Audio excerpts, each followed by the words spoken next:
Hello students, welcome back to my YouTube channel. So continue कर रहे हैं from exercise 6.3 question number 8। Find a point on the curve this at which the tangent is parallel to the chord joining the points this and this। तो अब जो आपके पास curve है at which जो आपका जो टेंजेंट है पैरेलल हो रहा है किसके, कॉर्ड के। एक कॉर्ड क्या होती है, सपोज आपका ये सर्कल है तो वो भी एक तरह से एक लाइन की फॉर्म में ही होती है, ये है कॉर्ड।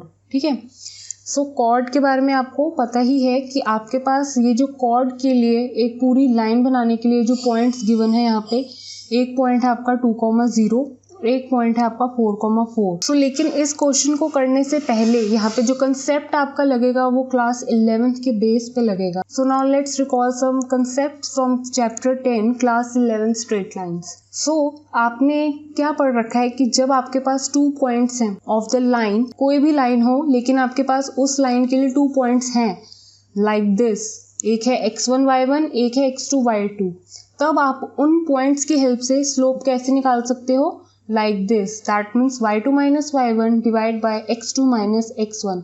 तो ये आपको वैल्यू देता है स्लोप की। ठीक है, so first point I hope आपको ऑलरेडी पता हो। Second point, when 2 lines are parallel, जब कोई लाइन्स आपकी पैरेलल होंगी तो पहली लाइन का स्लोप, दैट मीन्स पहली लाइन के स्लोप का नाम लिया है मैंने m1, वो इक्वल होगा किसके, दूसरी लाइन के स्लोप के साथ, दैट मीन्स दूसरी लाइन का स्लोप का नाम लिया है मैंने m2। सो जब 2 लाइन्स पैरेलल फॉर्म में होंगी तो आप उन दोनों के स्लोप को इक्वल रख सकते हैं। सो आई होप ये आपने क्लास 11th में चैप्टर 10 स्ट्रेट लाइंस में ऑलरेडी पढ़ चुके हैं, राइट। सो यहाँ पे मैं जस्ट आपको रिवाइज करा रही हूँ कंसेप्ट, ताकि जो आपका जो बेस है वो स्ट्रॉन्ग रहे, राइट। सो थर्ड पॉइंट क्या है, व्हेन 2 लाइन्स आर परपेंडिकुलर। सो अभी आपने देखा यहाँ पे जब लाइन्स पैरेलल थी तब आपने उन दोनों के स्लोप्स को, लाइन के स्लोप्स को इक्वल रख लिया। जब यही 2 लाइन्स परपेंडिकुलर फॉर्म में होंगी लाइक दिस, तब आप उन दोनों लाइंस के स्लोप को इस तरह से रखेंगे, that means slope of one line multiply with slope of another line is equals to -1। I hope आपको ये 3 पॉइंट्स ध्यान में रखने हैं ताकि आप अपनी एक्सरसाइज 6.3 क्लास 12 के लिए कंप्लीट कर पाएं। So now let's come to this one again. आपके पास यहाँ पे आपको पहली बात फाइंड क्या करना है, पॉइंट। ठीक है, पॉइंट फाइंड करना है, पॉइंट के ऊपर भी आएंगे, लेकिन आपके पास क्या है, सबसे पहले एक लाइन आपके पास है, कर्व की लाइन है आपके पास एक जो पॉइंट आपको फाइंड करना है on the curve this at विच जो भी आपका टेंजेंट है वो पैरेलल हो रहा है कॉर्ड। तो आई होप आप इस तरह से देख सकते हैं, ये कर्व है, ये टेंजेंट है। ठीक है, ये तो हो गया आपके पास टेंजेंट टू द कर्व। तो यहाँ पे ये कॉर्ड है आपके पास जो कि इस टेंजेंट के साथ पैरेलल हो रही है। ठीक है, सो दैट मीन्स ये जो आपके पास टेंजेंट टू द कर्व आपके पास एक इक्वेशन है, वो उसका आप स्लोप निकालेंगे तो वो आप किसके इक्वल रख सकते हैं, इस कॉर्ड के इक्वल। और कॉर्ड आपको मैं यहाँ पे A B नेम दे रही हूँ, पॉइंट का नाम। इस पॉइंट को 2,0 ले लो और इस पॉइंट को 4,4 ले लो। ठीक है, सो यहाँ पे जो 2 पॉइंट्स की हेल्प से एक स्लोप निकलेगा तो वो स्लोप किसके इक्वल आप रख सकते हैं, क्योंकि ये पैरेलल है लाइंस, तो वो आप रख सकते हैं टेंजेंट टू द कर्व के स्लोप के इक्वल।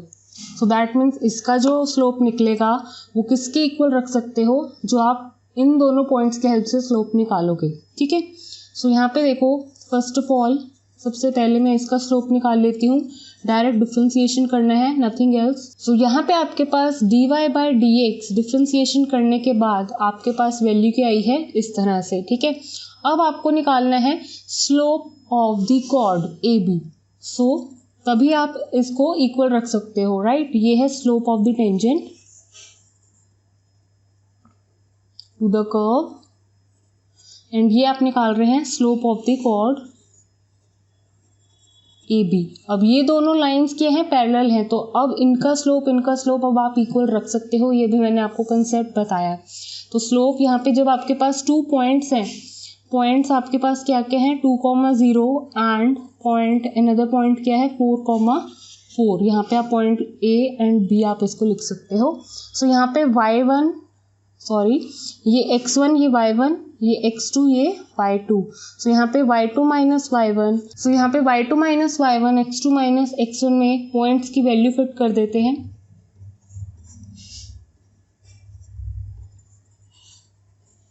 सो आपके पास वैल्यू क्या आई है इस स्लोप की, दैट मीन्स 2। तो ये वैल्यू इसके इक्वल आप रख सकते हैं, क्यों? क्योंकि आपके पास ये पैरेलल फॉर्म में है, राइट। सो यहाँ पे आप लिख सकते हैं as they are parallel, hence यहाँ पे क्या होगा dy/dx, that means equals to, क्या वैल्यू आई थी आपके पास 2x - 4 इक्वल्स टू 2, ठीक है। सो यहाँ से आपके पास वैल्यू क्या आएगी, x की वैल्यू क्या आई है 3। सो अब आपके पास एक x जो पॉइंट आपको निकालना था वो आपका आ चुका है। सो इक्वेशन जो आपके पास गिवन थी x - 2 का स्क्वायर, तो उसमें x की वैल्यू डालकर आपके पास y का पॉइंट भी आ जाएगा।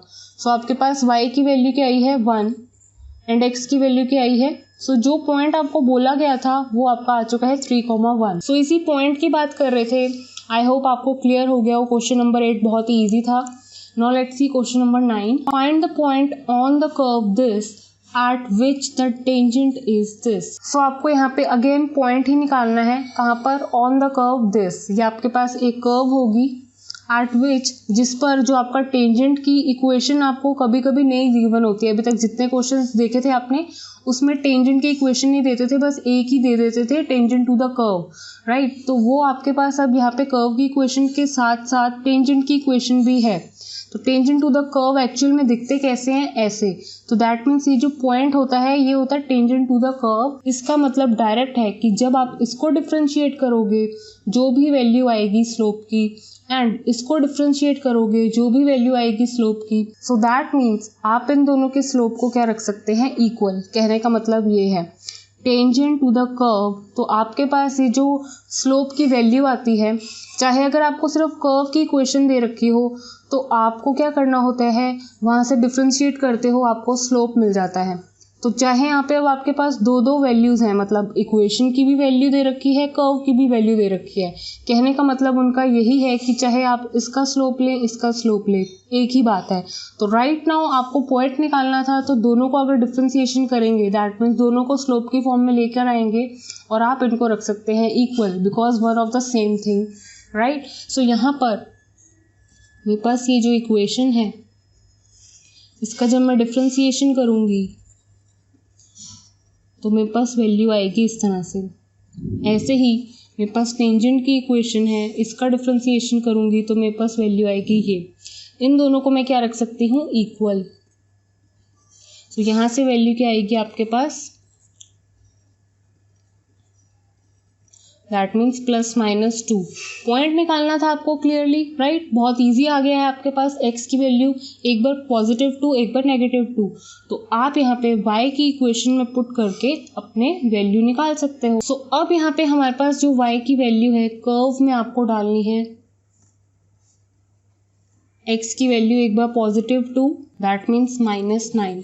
सो आप जब भी निकालते हो, अभी तक जितने भी पॉइंट्स निकालते हो, तो ऑब्वियसली कर्व में ही पॉइंट्स डालकर निकालते हो, ठीक है। So don't get confuse. So एक बार जब आपके पास पॉजिटिव वैल्यू होगी 2 की तो आपके पास y की वैल्यू आएगी ये, और जब आपके पास नेगेटिव वैल्यू होगी तो आपके पास वैल्यू आएगी 90।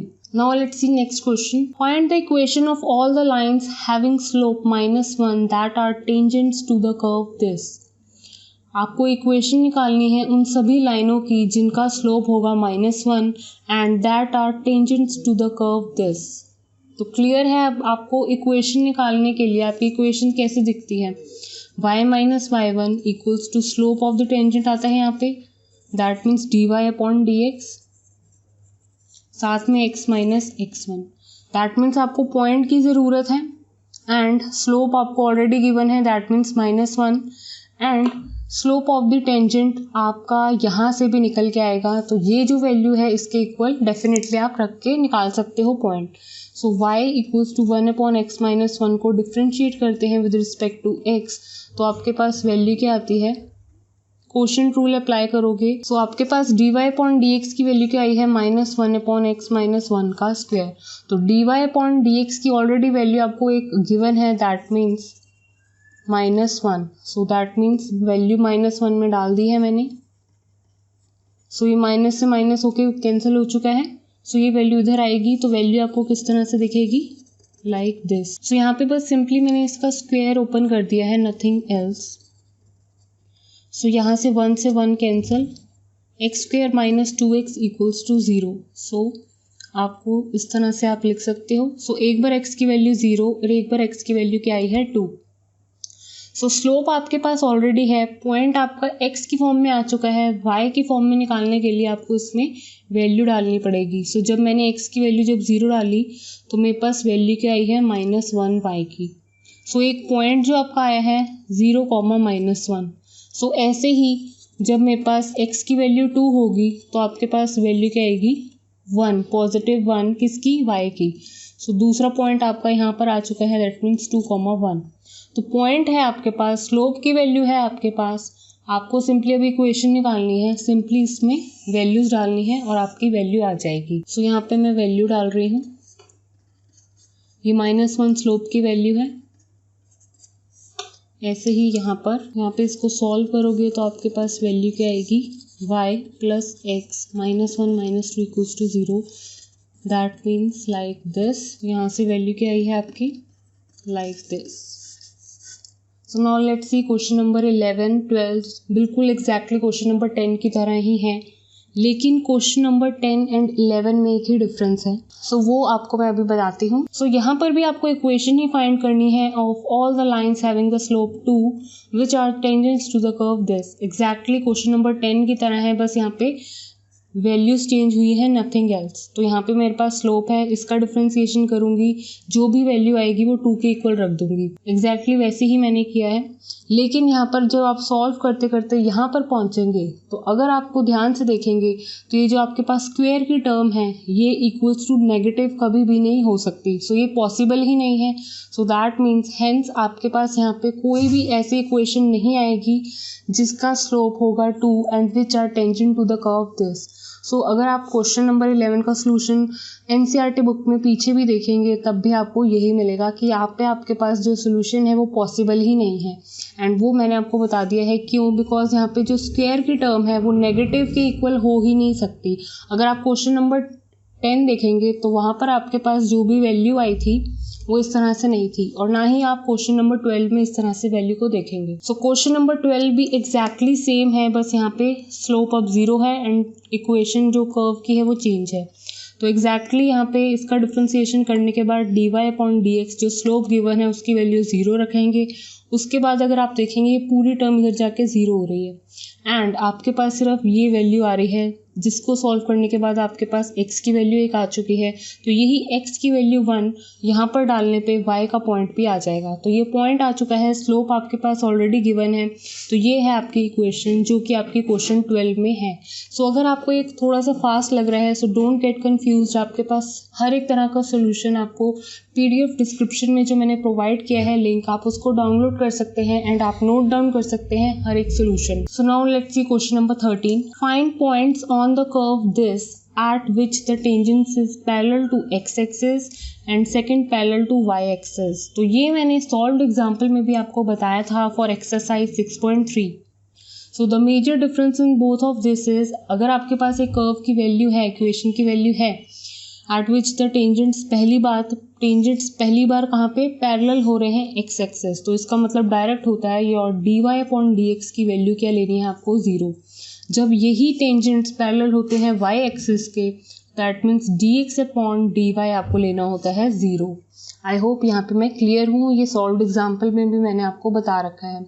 सो सिंपली ये जो आपके पास वैल्यू है इसको डिफ्रेंशिएट करते हैं, दैट मीन्स dy/dx की वैल्यू लेकर आते हैं एंड उनके बाद हम पॉइंट्स लेकर आएंगे बहुत इजीली, क्योंकि फर्स्ट पार्ट में यहाँ से जो dy/dx आएगा उसको इसके इक्वल रख दूंगी, ऐसे ही सेकंड पार्ट करेंगे। सो जैसे कि मैंने क्वेश्चन नंबर 13 आपको पहले भी करा दिया हुआ है सॉल्व्ड एग्जाम्पल में, तो प्लीज़ आप वहाँ से देख सकते हैं इसको। सो now let's move to next question, that means question number 14. Find the equations of the tangent and normal to the given curves at the indicated points। so question number 14 में बहुत सारे सब पार्ट्स दिए हुए हैं। so पहला आपको मैं यहाँ पे बता रही हूँ कि बहुत ही इजी है, क्योंकि ये भी आपका बेसिक है, नथिंग एल्स। आपको इक्वेशन निकालनी है टेंजेंट के लिए भी और नॉर्मल के लिए भी, तो जो कि आपके पास स्पेसिफिक कर्व मेंशन है at that particular indicated point, आपको उसी पे वैल्यूज निकालनी है डेफिनेटली। सो पहला पार्ट देखो, y वैल्यू दे रखी थी, कर्व की वैल्यू है दैट मीन्स, एंड इस पॉइंट पर आपको निकालनी है। पहली बात उन्होंने बोला है टेंजेंट की इक्वेशन निकालो, फिर नॉर्मल की इक्वेशन निकालो। दोनों में एक ही डिफरेंस है, आपको इक्वेशन में मैंने बताया हुआ है जब आपको टेंजेंट की इक्वेशन लेनी होती है तब आपको इक्वेशन में जब हम स्लोप लिखते हैं तो dy/dx लेना होता है। यही नॉर्मल के लिए अगर आप इक्वेशन निकालनी होती है तब आपको जो स्लोप लेना होता है वो इस तरह से लेना होता है सिंपली। बस एक ही छोटा सा डिफरेंस है दोनों में, नथिंग एल्स। तो यहाँ पे मैंने कॉमनली इन दोनों के लिए पहले डिफ्रेंसिएशन किया इसका, तो मतलब जो भी स्लोप की वैल्यू आई दैट मीन्स -10। तो ये तो होता है normal slope of the tangent, तो इक्वेशन ऑफ टेंजेंट में यही पुट होता है, यहाँ पर ध्यान से देख रहे हो। और यही पॉइंट पे आपको इक्वेशन निकालनी है जो भी इंडिकेटेड है, तो x की वैल्यू मैंने यहाँ पे पुट कर दी है, y का पॉइंट यहाँ पर, और स्लोप -10 डायरेक्ट। तो आपकी इक्वेशन आ चुकी है जो कि उन्होंने बोली थी। ऐसे ही स्लोप ऑफ द नॉर्मल के लिए बस स्लोप आपका लेना होता है -1/dy/dx की जो भी वैल्यू आती है। तो इसको कैलकुलेट करने के बाद आपके पास जो स्लोप आया है 1/10 आया है। पॉइंट्स आपके वही हैं, राइट। सो जब आपने इसको सॉल्व किया तो आपके पास इक्वेशन इस तरह से आएगी। सो जितने भी सब पार्ट्स हैं ये भी इसी तरह से होंगे। सो आई रिक्वेस्ट यू ऑल कि आप खुद से ट्राई करें और ताकि आपकी अच्छे से प्रैक्टिस हो जाए। सो now let's see question number 15। Find the equation of the tangent line to the curve this which is parallel to this line, second perpendicular to the line this। तो ये जो मैंने अभी chapter 10 straight lines class 11th का concept बताया है, basically बिल्कुल ये उसी के ऊपर बेस्ड है क्वेश्चन नंबर 15, राइट। सो बहुत ही इजी है। सबसे पहले आपके पास इक्वेशन आपको निकालनी है टेंजेंट की, टेंजेंट लाइन की। जब टू द कर्व दिस, पहली बात वो पैरेलल होगा इस लाइन के, दूसरी बात वो परपेंडिकुलर होगा इस लाइन के। पहला केस देखते हैं। सो सबसे पहले मेरे पास y की वैल्यू है लाइक दिस। y ये भी एक इक्वेशन है, चाहे tangent to the curve equation है आपके पास, ये भी तो एक इक्वेशन ही है, राइट। सो आपके पास ये वैल्यू है और पहले केस में उन्होंने बोला है कि ये है आपके पास पैरेलल टू दिस लाइन। सो कहने का मतलब है जब मैं इसका स्लोप निकालूंगी तो दूसरी लाइन का स्लोप मैं इक्वल रख सकती हूँ। क्यों? क्योंकि वो पैरेलल है। सो इसका डिफरेंशिएशन क्या हुआ, ये and the given line is. So मैं यहाँ पे इसका डिफरेंशिएशन करूंगी तो मेरे पास वैल्यू क्या आएगी, dy/dx इक्वल्स टू 0। तो जब भी आपकी टू लाइंस पैरेलल होती हैं, ये लाइन पैरेलल है इसके, तो आप इन दोनों के स्लोप को इक्वल रख सकते हैं। तो अगर मैं इसको नाम दे दूं स्लोप m1, इसको नाम दे दूं slope m2, therefore as they are parallel that means m1 equals to m2, that means 2x minus 2 equals to, so यहाँ से इसकी वैल्यू क्या आएगी, x की वैल्यू आई है 2। सो यहाँ पे आप इक्वेशन तभी निकाल सकते हैं, राइट, जब आपके पास पॉइंट होगा, स्लोप होगा। तो स्लोप आपका जो भी है वो आपके पास एक न्यूमेरिक वैल्यू आ ही चुकी है 2। अगर आप ध्यान से देखेंगे ना, x का जो भी पॉइंट आया है वो वापस से इसमें डालेंगे तो भी यही वैल्यू आ रही है। सो दैट मीन्स आपको जो स्लोप लेना है definitely dy/dx equals to 2। Point x आपके पास आ चुका है, कर्व में इसमें 2 डालेंगे तो आपके पास y का पॉइंट भी आ जाएगा। That means y equals to 7। कब? जब आपका x 2 है, y 7 है। तो पॉइंट आ चुका है, स्लोप आ चुका है, इक्वेशन निकालनी बहुत ही इजी है, राइट। सो y - 7 स्लोप की value x minus point. So y - 7 equals to 2x - 4, that means y - 2x, 7 - 4, that means, so आपके पास इक्वेशन आ चुकी है फर्स्ट पार्ट के लिए। इसी तरह से सेकंड पार्ट करेंगे, लेकिन सेकंड पार्ट आपका परपेंडिकुलर है अनदर लाइन के, राइट। सो आपके पास कर्व की जो वैल्यू है x² - 2x + 7, तो इसका डिफरेंशिएशन आप ऑलरेडी निकाल चुके हैं, दैट मीन्स 2x - 2। सो इसी तरह से ये जो सेकंड पार्ट है अब यहाँ पे परपेंडिकुलर हो रही है अनदर लाइन। सो ये है आपके पास लाइन। सो जब भी आपके पास परपेंडिकुलर फॉर्म में होती हैं तब इस लाइन का स्लोप मल्टीप्लाई होके इक्वल्स टू -1 लिखना होता है, राइट। सो इसका भी स्लोप निकाल लेती हूँ मैं पहले। सो दैट मीन्स आपके पास dy/dx की वैल्यू क्या आई है, 3।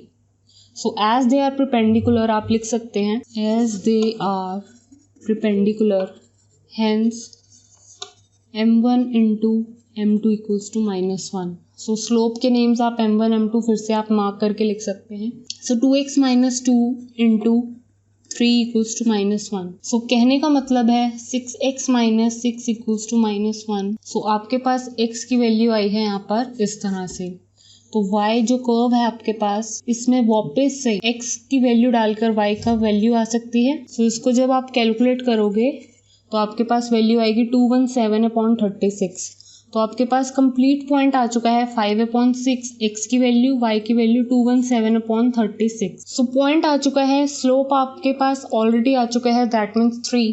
तो आई होप इक्वेशन निकालनी डिफिकल्ट नहीं है। अब y माइनस, मैं यहाँ पे ही इक्वेशन निकाल रही हूँ, y माइनस y का पॉइंट 217/36 इक्वल्स टू स्लोप की वैल्यू क्या है आपकी 3, x minus 5/6। So you can calculate on your own. So next video में कंटिन्यू करेंगे इसी एक्सरसाइज के साथ। Thank you students for watching this video. Please like, share and subscribe to my channel.